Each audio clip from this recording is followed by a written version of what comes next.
मैं डॉक्टर शिलादित्य कुमार सिंह पूर्णिया में कार्यरत एक इंटरवेंशनल कार्डियोलॉजिस्ट हूं और आप सब लोगों को सडन कार्डियक डेथ के बारे में जानकारी देना चाहता हूं। जितने भी लोगों को हार्ट की बीमारियां होती हैं उनमें से 50% लोग कभी अस्पताल पहुंच नहीं पाते हैं।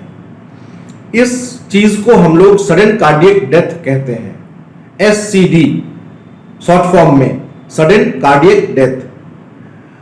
यदि किसी को भी हार्ट अटैक होता है तो पहला आधा घंटा बहुत ही क्रूशियल होता है। इस दौरान हार्ट का नस जो बंद हुआ है और खून का बहाव बंद होने के कारण जो हार्ट चल नहीं पा रहा है और उसमें ऑक्सीजन और ग्लूकोज और बाकी ऐसी चीजों की कमी हो रही है, तो उस दौरान मरीज को एरिथमिया हो सकता है, जिसे हम वेंट्रिकुलर टेकिकार्डिया, VT या VF बोलते हैं। इस दौरान क्या होता है कि वेंट्रिकल्स जो मुख्य चेंबर्स हैं हार्ट के, वो काफी तेज गति से चलने लगते हैं, जिनका रेट 200 से ऊपर चला जाता है और इस दौरान वो इफेक्टिवली ब्लड नहीं पंप कर पाते हैं और शरीर को नहीं दे पाते हैं। इसलिए आदमी मूर्छित हो जाता है, बेहोश हो जाता है और गिर जाता है। यदि ऐसा किसी के साथ भी होता है या आप दूर से भी देखने वाले हैं तो तत्काल ही मरीज को किसी नजदीकी अस्पताल में लेके जाना चाहिए जहां पर डिफिब्रिलेटर हो, और उस डिफिब्रिलेटर से अगर हम मरीज को शॉक दे देंगे तो हो सकता है कि हम उस मरीज को VT VF से बचा सके। साथ में मैं ये बताना चाहूंगा कि जैसे ही मरीज कोई गिरता है तो सबसे पहले उसका पल्स देखा जाना चाहिए। ये देखा जाना चाहिए कि वो सांस भी ले रहा है कि नहीं, और वो बुलाए जाने पर कुछ रिस्पॉन्ड कर रहा है कि नहीं। अगर इनमें से कुछ भी नहीं हो रहा है तो तत्काल CPR मतलब छाती पे जो ऊपर से पंप करते हैं वो पंपिंग शुरू कर देनी चाहिए। चाहे आप मुंह से मुंह लगाकर हवा दें या ना दें, लेकिन अगर छाती पे पंपिंग भी हम करते हैं तरीके से और ऐसे जगह पर जहां पर कि आप भी सुरक्षित है, मरीज भी सुरक्षित है, ये देखा जाना अनिवार्य है।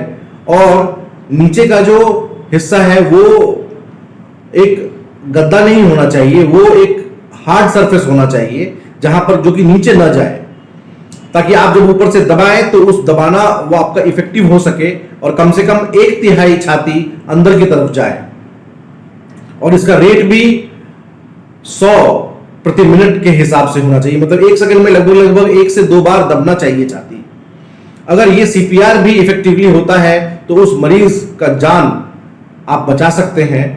जब तक में मरीज शिफ्ट होगा अस्पताल तब तक में अगर CPR चालू रखते हैं तो उसके जान बचने की संभावना और ज्यादा हो जाती है।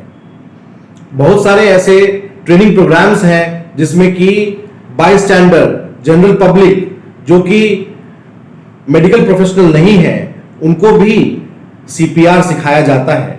CPR एक कम्युनिटी में जितने ज्यादा लोग सीखे होते हैं, किसी भी कम्युनिटी में अगर कहीं पे कोई व्यक्ति मूर्छित होकर गिर जाता है और उसका पल्स नहीं आता है और वो रिस्पॉन्ड नहीं करता है, ऐसे में CPR ही उसका जान बचा सकता है। क्योंकि कहीं पे भी अस्पताल ले जाने में कम से कम 5 से 10 मिनट का समय तो लगेगा ही। इस दौरान अगर हृदय रुक गया है तो उसके ब्रेन में, उसके किडनी में कहीं पे भी ब्लड नहीं जा पा रहा है।